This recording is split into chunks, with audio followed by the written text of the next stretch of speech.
আমার মেয়ে আমাকে তার বাড়িতে সাহায্যের জন্য ডেকেছিল। যেই আমি তার বাড়িতে পৌঁছালাম, জামাই আমার আপ্যায়ন শুরু করল। একবার তো মধ্যরাতে জামাই হঠাৎ আমার ঘরে ঢুকল। আমার পাশে এসে সে আমার চাদরের উপর হাত বুলাতে বুলাতে বলল, শাশুড়িমা, আপনার মেয়ে এখন খুব ক্লান্ত। সে এখন পুরনো লাগছে। এখন কেবল আপনি আমাকে খুশি রাখতে পারবেন কি? জামাই আমাকে শ্বাস নেওয়ারও সময় দিল না। সেই রাত থেকে ভোর ৩টা বাজে পর্যন্ত অবিরাম নমস্কার বন্ধুরা, আজকের এই গল্পে আপনাদের স্বাগতম। আমার নাম রাধিকা এবং আজ আমি আপনাদের আমার ও আমার মেয়ের গল্প বলতে যাচ্ছি। তাই মন দিয়ে শুনুন। আমার মেয়েটির অফিসের কাজের জন্য বাড়ির কাজের সময় হচ্ছিল না। একদিন সে আমাকে ফোন করে বলল, মা, বাড়ির কাজে তোমার খুব দরকার। কিছুদিনের জন্য আমার কাছে আসবে? মেয়ের চিন্তায় আমি তৎক্ষণাৎ তার বাড়ি চলে গেলাম। আমাকে দেখে মেয়ের চেয়ে জামাই বেশি খুশি হলেন। তিনি আমার এত যত্নার্তি কেন করছেন তা আমি বুঝতে পারছিলাম না। কিন্তু জামাই হঠাৎ বদলে গিয়েছিলেন। আমাকে দেখে আমার মেয়ে আমাকে জড়িয়ে ধরল। তার পিছনে জামাইও আমাকে জড়িয়ে ধরলেন। এর আগে তিনি কখনো আমাকে এভাবে জড়িয়ে ধরেননি। হঠাৎ তার মধ্যে এত পরিবর্তন কিভাবে এল তা আমার বোধগম্য হচ্ছিল না। যখন জামাই আমাকে জড়িয়ে ধরলেন তখন আমি খুব লজ্জা পেলাম। আমার মেয়ে সরিতা তার স্বামীর এই আচরণে কোনো মনোযোগই দিল না। আমি মেয়ের বাড়ি পৌঁছামাত্র সে আমাকে বলল যে সে আমার হাতে বানানো তার প্রিয় সবজি খেতে চায়। এসেই আমি ফ্রেশ হয়ে মেয়ের রান্নাঘরে চলে গেলাম। সেই রাতে জামাই ও মেয়ে দুজনেই খুব আগ্রহে খাবার খেলেন। খাবার শেষ হলে সরিতা বলল, মা, আজ তোমার হাতের খাবার খেয়ে খুব ভালো লাগল। তার কথা শুনে জামাইও সমর্থন করে বললেন, আমার তো মনে হচ্ছে অনেক দিন পর পেট ভরে খেয়েছি। জামাই আমার প্রশংসা করলে সরিতা তার স্বামীর দিকে রাগের দৃষ্টিতে তাকাতে লাগল। সে বলল, সুমিত, আমার মায়ের সামনে আমার বদনাম করো না। তুমি এমন বলছ যেন আমি রোজ খাবার বানাই না। তুমি কি রোজ বাইরে মেশে খাও? তাদের দুজনের মধ্যে তর্ক শুরু হয়ে গেল। তখন আমি দুজনকে শান্ত করে বললাম, সরিতা, ছোট ছোট কথা বট করো না। জামাই তো শুধু মজা করে তোমার সামনে আমার প্রশংসা করছিলেন। যাই হোক, রোজ তো আমি এখানে থাকি না। তুমিই তোমার স্বামীর যত্ন নাও। সম্ভবত তিনি শুধু হাসিঠাট্টা করছিলেন। আমি আমার মেয়েকে এ কথা বললাম কারণ আমি জামাইকে কিছু বলতে পারছিলাম না। খাবার শেষ হলে সরিতা হাত ধুয়ে তার ঘরে চলে গেল। আমি ডাইনিং হল পরিষ্কার করতে লাগলাম। আমার সাহায্যের জন্য জামাই ছিলেন। তিনি বললেন, সরিতার তো কোনো মাথাব্যথাই নেই, মা। এতদিন পর আপনি বাড়ি এসেছেন, তবুও সে প্রথম দিন থেকেই আপনার উপর সব কাজ ছেড়ে মোবাইল নিয়ে ঘরে চলে গেছে। এটাই তো রোজকার ঘটনা। জামাইয়ের কথায় সায় দিয়ে আমি ডাইনিং টেবিল থেকে বাসন তুললাম। তখনই জামাইও আমার সাহায্যের জন্য রান্নাঘরে চলে এলেন। রান্নাঘর থেকে যাওয়ার সময় জামাই হঠাৎ আমার হাত ধরে ফেললেন। তারপর জামাই বললেন, শাশুড়িমা, সত্যি আপনার হাতে জাদু আছে। আপনার হাতের খাবার খেয়ে মন খুব প্রসন্ন হয়ে গেছে। আগামীতেও আপনার এমন বিভিন্ন রূপ দেখতে পাব। আমার না কোনো শালা আছে, না কোনো শালি। আমার শ্বশুরবাড়িতে তো আপনি একাই। এখন শালাশালি আর বোনাইয়ের হাসিঠাট্টা হোক বা শাশুড়ি মায়ের যত্ন, সব সম্পর্ক আপনাকেই পালন করতে হবে। এখন আমি আপনাকে এখানে থেকে দ্রুত যেতে দেব না। জামাইজের ভালোবাসা আমি বুঝতে পেরেছিলাম, কিন্তু এর পিছনে তার কী উদ্দেশ্য ছিল তা নিয়ে আমি বেশি গভীরভাবে ভাবিনি। এভাবে আরও কয়েকদিন কেটে গেল। মেয়ের বাড়ি আসার কয়েকদিন পরই আমি অনুভব করলাম যে তাদের দুজনের মধ্যে কিছু ঠিক নেই। টানা ৩ দিন ধরে রাতে তাদের গুঞ্জন ও জামাইজের কণ্ঠস্বর তাদের ঘর থেকে শুনতে পাচ্ছিলাম। সে কথা প্রেমের তো মোটেই ছিল না। তাদের দুজনের মধ্যে কিছু গোলমাল ছিল, তা আমি স্পষ্ট বুঝতে পারছিলাম। কারণ যেদিন থেকে আমি সেখানে এসেছি তাদের কখনো একসাথে হাসতে খেলতে দেখিনি। একদিন সন্ধ্যায় সরিতা অফিস থেকে তাড়াতাড়ি বাড়ি চলে এল। তাকে বাড়িতে দেখে আমি ২ কাপ কফি নিয়ে তার ঘরে চলে গেলাম। আমার তার সাথে কিছু কথা বলার ছিল। কফির বাহানা নিয়ে আমি তার ঘরে গেলাম। আমি তার হাতে কফির কাপ দিলাম, কিন্তু সে আমার সাথে কথা না বলে মোবাইলে ব্যস্ত ছিল। তখন আমি তার মোবাইল টেনে নিয়ে বললাম, সরিতা, আমাকে এখানে ডাকার উদ্দেশ্য কি এটাই যে আমি তোমাকে মোবাইল নিয়ে খেলতে দেখব? আমি এসেছি, আর তুমি আমার সাথে ২ মিনিটও বসে কথা বলছ না। আচ্ছা, ২টি কথা মায়ের সাথে বল। আর যদি তোমার কথা বলার ইচ্ছা না থাকে, তাহলে আমার তোমার সাথে কথা বলার আছে। আমি তার মোবাইল কেড়ে নিতেই তার দৃষ্টি আমার দিকে ঘুরল। সে বলল, বলো মা, তোমার আমার সাথে এত জরুরি কি কথা আছে? তখন আমি তাকে বললাম, সরিতা, তুমি নিজেকে এত কুল দেখাও, তুমি কি সত্যিই তেমন? সত্যিই কি তোমার বাড়ির পরিবেশ এত কুল? আমার কথায় সরিতার মুখে একটি প্রশ্ন বা চিহ্ন ফুটে উঠল। সে বলল, মা, তুমি কি বলছ? আমি কিছু বুঝতে পারছি না। যা বলার আছে সরাসরি বলো। এখন তুমি শিক্ষিকা নও, আর আমি তোমার উসারি স্টুডেন্ট। তুমি আমার সাথে এত কঠোরভাবে কথা বলছ। সারিতার কাঁধে হাত রেখে আমি তাকে বললাম, আরে গত 3 দিন ধরে রাতে তোমার রুম থেকে তোমাদের দুজনের গুঞ্জন শুনতে পাচ্ছি। তোমাদের মধ্যে সব ঠিক আছে তো? এখনই তোমাদের বাচ্চা হবে, এখনই তোমাদের মধ্যে মনোমালিন্য শুরু হয়ে গেল। এখন তো তোমাদের একসাথে পুরো জীবন কাটাতে হবে, এটা সঠিক পদ্ধতি নয়। আমার কথার জবাবে সারিতা বলল, মা, আমাকে বলার বদলে সমীরকে বলো, কারণ সবসময় সেই ঝগড়া শুরু করে। সে দিনও দেখলে না কিভাবে সে খাবারের টেবিলে আমাকে কিছু বলছিল। তারপর সে বলল, মা, এখন তুমিই বলো। আমি অফিসে ক্লান্ত হয়ে যাই, তার উপর ঘণ্টার পর ঘণ্টা ট্রাফিকে আটকে থেকে বাড়ি আসতে হয়। এখন 3 দিন ধরে তুমি বাড়ি এসেছ, তাই আমার একটু স্বস্তি হয়েছে, না হলে রুটি বেলতে বেলতেই আমার চোখে ঘুম চলে আসত। এখন এত ক্লান্তির পরেও আমি সমীরকে কিভাবে সময় দেব? সমীর তো কিছু বুঝতেই রাজি নয়। আর যাই হোক, তোমাকে এখানে ডাকার আইডিয়া তারই ছিল। সে বলছিল যে শাশুড়ি মা এলে তোমারও একটু আরাম হবে। তুমি এলে তার খাবারের অভিযোগও একটু কমেছে, না হলে সবসময় এটা সেটা নিয়ে বকাবকি চলত। তোমাকে ডাকার আগে সে বলছিল যে যখন আমার শাশুড়ি মা আসবেন, তখন আমি তাদের দিয়ে সব ইচ্ছা পূরণ করাব। এখন তোমার জামাই তোমার থেকে কি ইচ্ছা পূরণ করাতে চায় তা তুমিই দেখো। তার অভিযোগ থেকে আমার একটু স্বস্তি হয়েছে। সারিতার কথা শুনে আমার মনে হল যে সত্যিই তার কাজের জন্য সময় মিলছে না, তাই সমীরের খাওয়া দাওয়ার সমস্যা হচ্ছে। আর সম্ভবত এজন্যই তারা আমাকে কয়েক দিনের জন্য ডেকে এনেছে। কিন্তু জামাই আমার থেকে আরও ইচ্ছা পূরণ করাতে চায়, এটা আমার জানা ছিল না। সারিতার কথা শুনে আমার মনে হল যে তাদের মধ্যে সাধারণ ঝগড়া আছে, যা তারা নিজেরাই মিটিয়ে নেবে, তাই আর আমি সারিতাকে বোঝালাম না। যেই আমি তার রুম থেকে বের হলাম, আমার জামাইয়ের গাড়ির আওয়াজ শুনতে পেলাম। সেদিন সমীরও তাড়াতাড়ি বাড়ি চলে এসেছিল। তাকে বাড়িতে দেখে আমি বললাম, আজ তুমি তাড়াতাড়ি চলে এসেছ, ভালো হয়েছে। আজ তোমরা দুজন বাইরে গিয়ে ডিনার করে এসো, বাড়ি আমি সামলাব। তাদের একটু বাইরে ঘুরে আসার সুযোগ হবে, তাই আমি তাদের ডিনারের জন্য বাইরে যেতে বললাম। কিন্তু জামাই বলল, শাশুড়ি মা, হোটেলে যাওয়ার দরকার নেই। আজ আমার বসের 50তম জন্মদিন। বস জন্মদিনের উপলক্ষে একটি 5 স্টার হোটেলে পার্টি রেখেছে এবং আমাদের বিশেষভাবে সেই পার্টিতে ডেকেছে। সমীরের কথা শুনে আমি বললাম, আরে বাহ! তাহলে তোমরা দুজন তাড়াতাড়ি ভালো করে প্রস্তুত হয়ে যাও এবং একসাথে পার্টিতে যাও। তখন জামাই বলল, শাশুড়ি মা, আমরা দুজন একা যাব না। বস পুরো পরিবারকে ডেকেছে, আর তুমিও আমাদের পরিবারের অংশ, তাই তুমিও আমাদের সাথে চলো। তখন সারিতাও আমার সাথে জিদ করতে লাগল। সে বলল, মা, বাড়িতে তুমি একা বসে কি করবে? তুমিও আমাদের সাথে চলো, তোমারও ভালো লাগবে। যেই থেকে তুমি এলে আমি তোমাকে কোথাও ঘুরাতে নিয়ে যাইনি।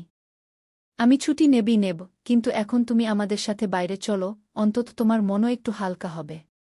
তাদের দুজনের এত জোরাজুরিতে আমাকেও তাদের সাথে যেতে প্রস্তুত হতে হল। আমি সবসময় কোথাও গেলে 1-2টি পার্টি ওয়ার কাপড় সাথে রাখতাম। এবারও আমি গোলাপি রঙের নেটওয়ালা শাড়ি সাথে রেখেছিলাম।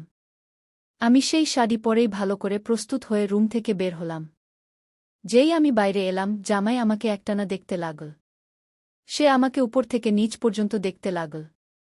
সে বলল, আজ আপনাকে শাশুড়ি মা বলতে আমার লজ্জা করছে, কারণ আপনি কোনোভাবেই বয়স্ক দেখাচ্ছেন না। আজ তো আপনি কোনো হিরোইন থেকে কম দেখাচ্ছেন না। জামাইজের কথায় হাসতে হাসতে আমি বাইরে গাড়ির কাছে চলে গেলাম।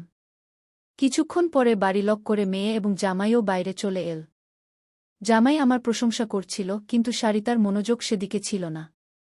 কিন্তু যেই আমরা পার্টিতে গেলাম এবং জামাইয়ের বস আমাদের কাছে এল, তিনি আমাকে দেখে সমীরকে বললেন, সমীর, তোমার সালি তো খুব সুন্দর। এতে সমীর কিছু বলার আগেই সারিতা বলল, বস, এটা সমীরের সালি নয়, এটা তো মা, এটা সমীরের শাশুড়ি। আমাদের সম্পর্ক শুনে বস চমকে গেলেন। তিনি বললেন, আপনার সৌন্দর্য এবং যৌবন দেখে একেবারেই মনে হয় না যে আপনি এখন শাশুড়ি মা হতে পারেন। বস তার ভুল স্বীকার করে আমার কাছে ক্ষমা চাইলেন এবং সেখান থেকে চলে গেলেন। বস চলে যেতেই জামাই আমার প্রশংসা করতে লাগল। সে বলল, সত্যিই শাশুড়ি মা, আজ তো আপনি সারিতার চেয়েও বেশি সুন্দর দেখাচ্ছেন। সত্যিই স্ত্রী তো এমনই হওয়া উচিত। এমন বলে জামাই আমার হাতে তা খুলি মেরে হাসতে লাগলেন, কিন্তু তার এই মজাক সারিতা রাগ করে আমার দিকে তাকাতে লাগল। এখন আমি ধীরে ধীরে জামাইয়ের দৃষ্টির অনুভূতি পেতে শুরু করেছিলাম। কিছুক্ষণ পর আমরা বাড়ি ফিরতে বের হলাম। বাড়ি পৌঁছেই সারিতা আর আমি একসাথে গাড়ি থেকে নামলাম। গাড়ি থেকে নামার পরই সারিতা আমাকে বলল, মা, আজকের পর তোমাকে এত সাজতে গুছতে হবে না। তোমার বয়স অনুযায়ী চলতে শেখো। খুর আগে তীব্র কথা বলে সারিতা পা ঠুকতে ঠুকতে বাড়ির ভেতর চলে গেল। আমি তার রাগ কিছু বুঝতে পারলাম না। আসলে আমার তো কোনো বিষয়ে রাগ হওয়ার প্রশ্নই ছিল না। তবুও সারিতা আমার উপর রাগ করে পা ঠুকতে ঠুকতে বাড়ির ভেতর চলে গিয়েছিল। নাদান মেয়ে ভেবে আমি তার কথাকে উপেক্ষা করলাম এবং বাড়িতে গিয়ে আমার রুমে চলে গেলাম। কিছুক্ষণ পর ফ্রেশ হয়ে আমি রাতে ঘুমানোর জন্য নাইট গাউন পরলাম। প্রতিদিনের মতো ঘুমানোর আগে আমি হাত পায়ে বডি লোশন লাগালাম। ঠিক তখনই হঠাৎ দরজায় কড়া নাড়ল। দরজায় জামাই দাঁড়িয়েছিলেন। আমাদের চোখাচোখি হতেই জামাই বললেন, শাশুড়িমা, ভেতরে আসতে পারি? এই বাড়ি তারই ছিল, তবুও তিনি রুমে আসার জন্য আমার অনুমতি নিচ্ছিলেন। আমি বললাম, এই বাড়ি তো আপনারই, আমার অনুমতি নেওয়ার কি দরকার? আপনি এখানে যে কোনো সময় আসতে পারেন। তারপর হেসে জামাই রুমের ভেতর চলে এলেন। তিনি আমার দিকে তাকিয়ে বললেন, শাশুড়িমা, সত্যি আজ আপনি খুব সুন্দর দেখাচ্ছিলেন। আসলে আমি আপনাকে বলতে চেয়েছিলাম যে আপনি এখনও তরুণী এবং সুন্দর দেখতে। কখনো কখনো সত্যি আপনাকে শাশুড়িমা বলতে আমার লজ্জা হয়। কখনো কখনো আপনার নাম ধরে ডাকতে ইচ্ছা করে। সত্যি আপনি সারিতার বোনের মতো লাগেন। কিছুক্ষণ আগে সারিতার আগে আপনাকে যা বলেছিল আমি সব শুনেছি। তার কথায় কান দেবেন না। আর হ্যাঁ, একটি গুরুত্বপূর্ণ কথা হল, সারিতার কথা মাথায় নিয়ে আপনি আপনার জীবনযাত্রা একদম বদলাবেন না। আপনি যেমন আছেন, খুব ভালো আছেন। জামাইজের মুখে নিজের প্রশংসা শুনে আমার মন খুশিতে ভরে গেল। যদি ৪৫ বছরের কোনো মহিলার সাথে ২১ বছরের তরুণীর তুলনা করা হয়, তবে স্বাভাবিকভাবেই সেই মহিলা খুশি হবেন। তখন আমার সাথেও তাই হয়েছিল। জামাইজের প্রশংসায় আমি লজ্জা পেয়েছিলাম। সেই দিনের পর জামাইয়ের সীমা বাড়তে শুরু করল। ৪ দিন পর আমি আমার মেয়ের রুম থেকে তাদের ঝগড়ার আওয়াজ শুনতে পেলাম। আমি আমার রুম থেকে উকি দিয়ে সব শুনছিলাম। ঠিক তখন জামাই রুম থেকে বেরিয়ে আসতে দেখলাম। জামাইকে বেরিয়ে আসতে দেখে আমি তাড়াতাড়ি আমার রুমে চলে গেলাম। আমি রুমের লাইট বন্ধ করতে যাচ্ছিলাম, তখন সমীর আমার রুমে চলে এল। সে বেশ রাগান্বিত দেখাচ্ছিল। আমি তাকে এক গ্লাস পানি দিয়ে জিজ্ঞাসা করলাম, সব ঠিক তো? এতে জামাই বললেন, শাশুড়িমা, আপনার মেয়ে আর আপনার মধ্যে কত পার্থক্য। বিয়ের পর স্বামীর সাথে কেমন আচরণ করতে হয়, তাকে কিভাবে খুশি রাখতে হয়, আপনি সারিতাকে কিছুই শেখাননি। যখনই আমি তার কাছে যাই, সে আমাকে শুধু বলে, আমি খুব ক্লান্ত হয়ে গেছি। আপনার মেয়ে এখন পুরোপুরি বুড়ি দেখতে শুরু করেছে। তার সামনে আপনি তরুণী লাগেন। কোথায় আপনার যৌবন, আর কোথায় সারিতার সময়ের আগে আসা বার্ধক্য? আমি শান্ত হয়ে সমীরের সব কথা চুপচাপ শুনলাম। তার কথা শেষ হতেই আমি তাকে বোঝাতে বললাম, জামাইজি, আপনি রাগ করবেন না। সারিতা তার অফিসের কাজে পুরোপুরি ক্লান্ত হয়ে যায়, তাই সে একটু বিরক্ত হয়েছে। কয়েকদিন আপনারা দুজনে বাইরে ঘুরতে যান, সব ঠিক হয়ে যাবে। কাজের ভিড়ে নিজের জন্য সময় বের করা জরুরি। এতে জামাই বললেন, আমি তো সব করতে প্রস্তুত, কিন্তু আপনার মেয়ের অফিস থেকে ছুটি নেওয়ার ইচ্ছা থাকতে হবে, তবেই আমি তার সাথে কোথাও যেতে পারব। আমি আবার জামাইকে বোঝালাম এবং তার হাতে পানির গ্লাস দিলাম। জামাইয়ের সাথে কথা বলতে বলতে অজান্তেই আমার হাত তার পায়ের উপর পড়ে গেল। হঠাৎ জামাই তার পায়ের উপর রাখা আমার হাত তার হাত দিয়ে ধরে ফেল এবং আমার হাত থেকে গ্লাসটি একপাশে রেখে অন্য হাত দিয়ে আমার মুখ থেকে চুল সরিয়ে বললেন, শাশুড়িমা, আপনি সত্যিই খুব সুন্দর। আপনাকে দেখে সারিতাকে দেখার ইচ্ছাই হয় না। কোথায় আপনার মুখের উজ্জ্বলতা, আর কোথায় সারিতার বলিরেখা? জামাই আমার সামনে আমার মেয়ের নিন্দা করছিলেন। আমি তাকে বললাম, আপনি আমার সৌন্দর্যের প্রশংসা করছেন, এর জন্য ধন্যবাদ।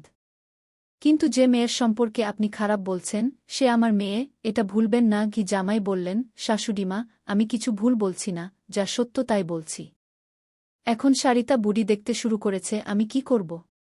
আপনার সামনে সে সত্যিই ফিকে পড়ে। আপনার সৌন্দর্য অত্যন্ত মোহনীয়। বলতে বলতে জামাইয়ের দৃষ্টি আমার উপর আটকে গিয়েছিল। তখন আমি তাকে বললাম, এখন অনেক রাত হয়ে গেছে, আপনাকে গিয়ে ঘুমোতে হবে। না হলে সারিতা এলে সে আরও রাগ করবে।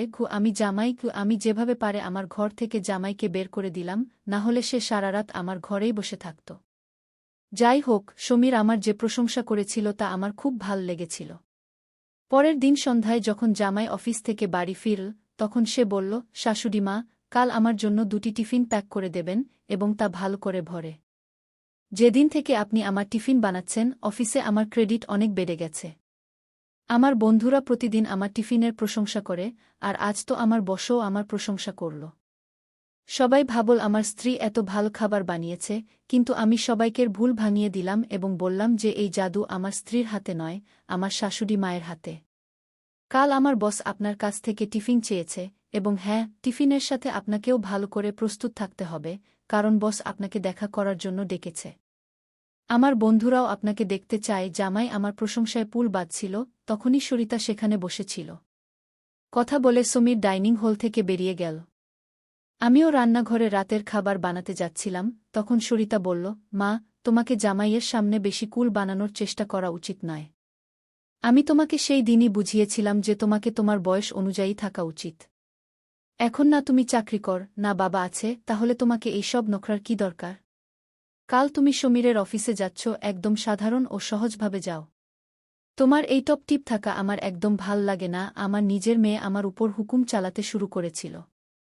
তখন আমার সরিতার কথায় খুব রাগ হল। আমি তাকে বললাম, সরিতা, সেই দিন আমি তোমাকে বাচ্চা ভেবে কোনো উত্তর দিইনি, কিন্তু এখন তোমার হিম্মত বাড়ছে। মনে রেখো, আমি তোমার মা, এটা ভুলো না।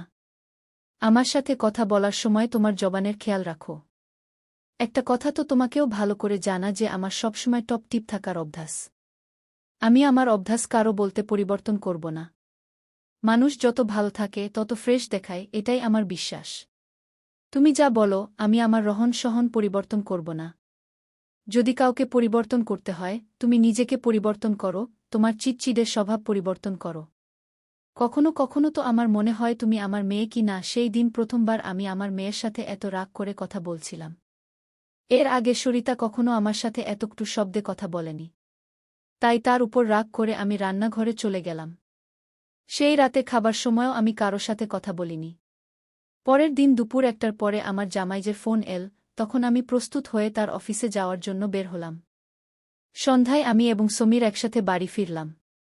আমাকে এবং সমীরকে একসাথে দেখে সরিতা আরও বেশি রেগে গেল। এখন আমার তার রাগে কোনো ফার্ক পড়ল না। সে তো তার স্বামীকেও খুশি রাখতে পারল না। আমি এখন তার থেকে কোনো রকমের আশা রাখিনি। কিন্তু এদিকে আমার জামাই এখন আমার সাথে খুব ভালো ব্যবহার করতে শুরু করেছিল। প্রতি 2-3 দিনে সে আমাকে বলত যে তার অফিসে তার বন্ধুরা বা কখনো তার বস আমাকে দেখতে ডেকেছে। সেই দিনও সকালে নাস্তা করার সময় জামাই আমাকে বলল, শাশুড়িমা, বাড়ির সব কাজ দ্রুত সেরে ফেলুন, কারণ আজও আপনাকে অফিসে যেতে হবে। আমি তার কথায় সম্মতি জানালাম। যেই সমীর অফিসের জন্য বের হল, সরিতা আমাকে ঘিরে ফেল। সে বলল, মা, আমি কয়েকদিন ধরে দেখছি প্রতিদিন তুমি জামাইয়ের অফিসে যাচ্ছ, সন্ধ্যায় তার সাথে হাসি খেলি করে বাড়ি ফিরছ।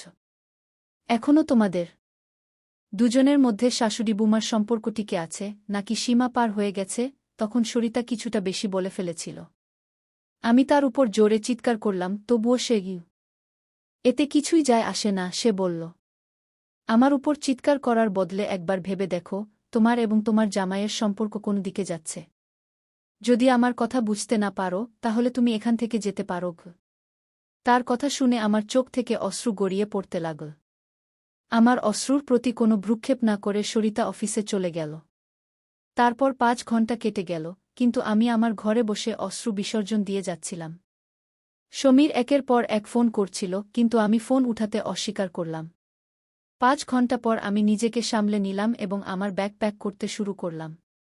যেই আমি সরিতার বাড়ি থেকে বের হওয়ার জন্য দরজা খুললাম, ঠিক তখনই দেখলাম বাইরে আমার জামাই গাড়ি পার্ক করছে।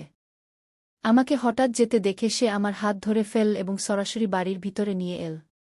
ঘরে পৌঁছামাত্র সমীর আমার ব্যাগ খালি করে দিল। সে বলল, শাশুড়িমা, এ কি হচ্ছে? আপনি কিছু না বলে এখান থেকে কেন যাচ্ছেন? আমি তাকে সরিতার কথা কিছু বললাম না। আমি বললাম, আমার কারণে হয়তো তোমাদের সম্পর্কে দূরত্ব তৈরি হচ্ছে। এখন আমারও এখানে আসতে অনেক দিন হয়ে গেছে। আমি আমার মেয়ের সংসার ভাঙতে চাই না। তোমরা তোমাদের জীবনে সুখে থাকো। এখন আমাকে এখান থেকে যেতে হবে গিয়ে। আমি আবার আমার ব্যাগ প্যাক করতে শুরু করলাম, তখনই জামাই আমাকে তার দিকে ঘুরাল। তারপর আমার কাঁধে হাত রেখে সে বলল, শাশুড়িমা, নিশ্চয়ই সরিতা আপনাকে কিছু কটু কথা বলেছে। আমি আগেই আপনাকে বোঝানোর চেষ্টা করেছি যে তার কথায় কান দেবেন না। সে বোকা, নিজেকে সামলাতে জানে না। আমার মনে হয় আপনার মেয়ে আপনাকে ঈর্ষা করতে শুরু করেছে। যারা ঈর্ষা করে তারা দোয়া করে না। তাই আপনিও নিশ্চিন্তে সুখে থাকুন গ। সমীর আমাকে হাসানোর চেষ্টা করতে লাগল। আমার চোখের অশ্রু দেখে সে আমার অশ্রু মুছে দিল এবং বলল, কারো কথায় এত হতাশ হবেন না। আমি আপনার সাথে আছি কি তার কথায় এক অন্যরকম ভালোবাসা ছিল।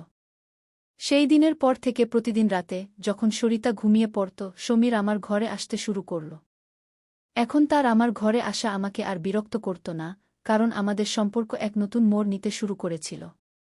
একসময় মনে হল যদি সরিতা এসব জানতে পারে। তাই আমি সমীরের সামনে এই প্রশ্ন রাখলাম। আমি বললাম, সমীর, তুমি প্রতিদিন রাতে সরিতার চোখ এড়িয়ে আমার ঘরে আসো। কিন্তু তুমি কি নিশ্চিত যে সে গভীর ঘুমে আছে? যদি তোমার অসাবধানতায় সরিতা হঠাৎ আমার ঘরে চলে আসে এবং এসব দেখে ফেলে, তাহলে কি হবে? এতে সমীর বলল, শাশুড়িমা, একদিন আমাদের এই পরিস্থিতির মুখোমুখি হতে হবেই। যে কাজ আমার স্ত্রীর করা উচিত ছিল তা আপনি করেছেন। এতে আপনার কি দোষ? তাকে সময় থাকতে সব বুঝে নেওয়া উচিত ছিল। এখন সময় তার হাত থেকে বেরিয়ে গেছে। আপনি বেশি চিন্তা করবেন না, নইলে আপনার মুখেও বলিরেখা পড়তে শুরু করবে। শুধু সরিতার সামনে এই সম্পর্ক স্বীকার করার সাহস রাখুন গো। আমরা দুজন কথা বলছিলাম, এমন সময় হঠাৎ সরিতা ঘরে চলে এল। আমি তার নাম নিতে যাচ্ছিলাম, আর সে সেখানে উপস্থিত হয়ে গেল। আমরা দুজন, শাশুড়ি ও জামাই, একে অপরের দিকে তাকিয়ে রইলাম। সরিতা আমাদের একসাথে দেখে শুধু আমাদের দিকে তাকিয়ে রইল। সে বলল, আমার তোমাদের দুজনের উপর আগে থেকেই সন্দেহ ছিল। সমীর, তুমি কি ভেবেছিলে যে তুমি প্রতিদিন রাতে আমাকে ফাঁকি দিয়ে যাও এবং আমার কিছুই জানা হয় না? আমি শুধু সুযোগের অপেক্ষায় ছিলাম, কারণ আমি তোমাদের দুজনকে রঙে হাতে ধরতে চেয়েছিলাম। এখন আমি তোমাদের সব কথা রেকর্ড করেছি এবং তোমাদের এই অবস্থাতেও দেখে ফেলেছি। সরিতা কথা বলছিল, এমন সময় সমীরের ফোন বেজে উঠল। সে আমার হাত ছেড়ে দিল এবং ঘর থেকে বেরিয়ে গেল। কিছুক্ষণ আগে সে যখন আমাকে বোঝাচ্ছিল, তখন সে আমার হাত ধরে রেখেছিল। কয়েক মিনিট পর সে এক ব্যক্তিকে নিয়ে ঘরে ফিরে এল। সেই তৃতীয় ব্যক্তি আর কেউ নয়, সমীরের বস। তাকে অর্ধরাতে বাড়িতে দেখে সরিতা হতবাক হয়ে গেল। সে বসের দিকে তাকিয়ে বলল, আপনি এই সময় এখানে কি করছেন? বস অবাক হয়ে সরিতার দিকে তাকিয়েছিলেন। তখন সরিতা বলল, আপনি এখানে কেন এসেছেন তা আমি জানি না। কিন্তু এখন আমার কাছে একজন সাক্ষী আছে। সে বসের সামনে আমার এবং আমার জামাইয়ের সম্পর্ক নিয়ে বাজে কথা বলতে শুরু করল। তখন সমীরের বস, অর্থাৎ রঘুবীরজি, সরিতার দিকে তাকিয়ে বললেন, সরিতা, তুমি একই বাজে কথা বলছ? তুমি জানো তুমি তোমার মা এবং তোমার স্বামী সম্পর্কে কি বলছ? এখন তো সরিতা আরও বেশি বাজে কথা বলতে শুরু করল। তখন সমীর তার উপর চিৎকার করে বলল, আমি এতক্ষণ সব শুনছিলাম। আমি জানতাম তুমি বুদ্ধিমান নও, তাই আমি তোমাকে কিছু বলিনি। কিন্তু এখন তুমি বসের সামনে কিছু বাজে কথা বলতে শুরু করেছ। হয়তো এখন তোমাকে সত্য বলার সময় এসে গেছে গি। আমি সমীরকে শান্ত থাকতে বললাম, কিন্তু সে আমার একটি কথাও শুনল না। সে বলল, মা, আর কতদিন আপনি এসব কথা লুকিয়ে রাখবেন? এভাবে মন কষ্ট করে জীবন সুখময় করা যায় না। যদি বাঁচতে হয় তবে খোলা মনে বাঁচুন। আপনার কাউকে ভয় পাওয়ার কোনো প্রয়োজন নেই, কারণ আপনি কোনো অপরাধ করেননি গি। সমীর সরিতাকে বলল, সরিতা, গত কয়েকদিন ধরে আমি এই ঘরে আসছি, এটা সত্য। কিন্তু আমি এই ঘরে যে কারণে আসছিলাম তা তুমি যা ভাবছ তা নয়। এর আসল কারণ সম্পূর্ণ আলাদা। আমি এখানে আসতাম যাতে আমার বসকে তোমার মায়ের ঘরে নিরাপদে রেখে যেতে পারি। আমি তোমার মায়ের সাথে নয়, বরং আমার বসই সেখানে ছিলেন। যেদিন আমরা বসের জন্মদিনের পার্টিতে গিয়েছিলাম, সেই রাতে যখন আমরা পার্টি থেকে বাড়ি ফিরছিলাম, তখন আমি তোমার মাকে তার ঘরে কাঁদতে দেখেছিলাম। সেই রাতেই বস আমার কাছ থেকে তোমার মায়ের ফোন নম্বর নিয়েছিলেন। সেই রাতে বস বারবার তোমার মাকে ফোন করছিলেন। যখন আমি হঠাৎ তোমার মায়ের ঘরে গেলাম, তখন আমি তার ফোনে বসের অনেক মিসড কল দেখলাম। পরের দিন আমি বসকে এ বিষয়ে জিজ্ঞাসা করলাম, তখনই আমি সত্যি জানতে পারলাম। এক সময় ছিল যখন তোমার মা এবং বস একই কলেজে পড়তেন। শুধু তাই নয়, তাদের মধ্যে ভালোবাসাও ছিল। কিন্তু পরিবারের চাপের কারণে তারা একসাথে জীবন কাটাতে পারেননি। ভাগ্য তাদের ৩-০ বছর পর আবারও মুখোমুখি দাঁড় করিয়ে দিল। তোমার মা কিছু বলতে প্রস্তুত ছিলেন না, কিন্তু বসের কারণে আমি তাদের সম্পর্কের কথা জানতে পারলাম। এরপর আমি মাঝে মাঝে বন্ধুদের সাথে দেখা করার জন্য বের হতাম, যাতে তোমার মা এবং বসের সাক্ষাৎ করতে পারি। ধীরে ধীরে আমি তোমার মায়ের মুখে হাসি দেখলাম। সে আবার নতুন করে জীবনের সুর খুঁজে পেয়েছে। কিন্তু তুমি ভুল বুঝেছ এবং মায়ের উপর অযথা অভিযোগ এনেছ। সরিতা বলল, সমীর, তুমি আমার মাকে তার প্রেমের সাথে মিলিত হতে এত প্রচেষ্টা করছিলে। তুমি জামাই হয়েও কোনো আপত্তি করছিলে না এবং আমার মাকে আবার বাঁচার সুযোগ দিচ্ছিলে। আমি এগিয়ে গেলাম এবং সরিতাকে কান্নাভেজা চোখে বললাম, আমাকে ক্ষমা করে দাও, মা। আমার এই বয়সে এগুলো করা উচিত ছিল না। আমাকে রঘুবীরের সাথে আবার দেখা করা উচিত ছিল না। কিন্তু তুমি চিন্তা করো না, সকাল হতেই আমি এখান থেকে চলে যাব। আমি রঘুবীরের সাথে আর কখনো দেখা করব না। আমার চোখে অশ্রু দেখে সরিতা বলল, মা, আমাকে ক্ষমা করে দাও। আমি তোমাকে বুঝতেই পারিনি। আমি কখনো তোমার একাকিত্ব অনুভব করিনি। এখন সেই সময় চলে গেছে, কিন্তু যদি তুমি আমার জন্য বাঁচতে পারো, তবে আমি কেন তোমার সুখে শরিক হতে পারব না? তোমার সময়ে দাদা তোমার বিয়ে ঠিক করে দিয়েছিলেন, কিন্তু এখন আমি তাদের পদাঙ্ক অনুসরণ করব না। আমি তোমাকে এবং বসকে তোমাদের ভবিষ্যৎ জীবনের জন্য অনেক শুভকামনা জানাই। বস আমার বাবা হিসেবে শিক্ষিত। মেয়ের সম্মতি শুনে আমার চোখে অশ্রু এসে গেল। রঘুবীরও আমার মতোই তার জীবনে একা ছিলেন। পরের 3 দিনের মধ্যে আমার এবং রঘুবীরের রেজিস্টার্ড বিয়ে হয়ে গেল আমার মেয়ে এবং জামাইয়ের উপস্থিতিতে। সম্ভবত এটাই প্রথম ঘটনা যখন একটি মেয়ে তার মায়ের বিদায় দিল। আমার বিদায়ের সময় আমি সরিতাকে একটি শিক্ষা দিলাম। আমি তাকে বললাম, সরিতা, টাকা সব কিছু নয়। তাই সবসময় টাকার পিছু ছুটতে ছুটতে পরিবারের দিকেও নজর দিতে হবে। দায়িত্ব থেকে পালিয়ে গিয়ে না জীবন পূর্ণ হয়, না সুখ মেলে। এখন সময় এসেছে তুমি তোমার দায়িত্বগুলোর দিকে নজর দাও। সরিতা আমার কাছে প্রতিশ্রুতি দিল যে আগামীতে সে তার পরিবারের দায়িত্ব পালনে পিছপা হবে না। আমার বিদায়ের পর সরিতা পুরো 2 দিনের ছুটি নিল। বিয়ের 2 বছর পর আমার মেয়ে এবং জামাই আবার হানিমুনে গেল। তো বন্ধুরা, বিয়ে এবং প্রেমের কোনো বয়স হয় না। যেখানে হৃদয় মেলে সেখানে সম্পর্কও নিজে থেকেই গড়ে ওঠে। শুধু প্রয়োজন একে অপরকে বোঝার। তো আমার প্রিয় বন্ধু, এটাই ছিল আমাদের আজকের ছোট্ট গল্প। আপনি এই গল্পটি কেমন লাগলো কমেন্ট করে অবশ্যই জানাবেন। যদি আপনি এরকম আরও ইন্টারেস্টিং এবং রোমান্টিক গল্প শুনতে চান, তবে চ্যানেলটি সাবস্ক্রাইব করুন এবং বেল আইকন অন করে রাখুন, যাতে আপনি আমার আসন্ন নতুন ভিডিওগুলি পেতে পারেন। তথ্য তাৎক্ষণিকভাবে পাওয়া যাবে। আমরা আগামীকাল আবার দেখা করব একটি নতুন গল্প নিয়ে। ধন্যবাদ।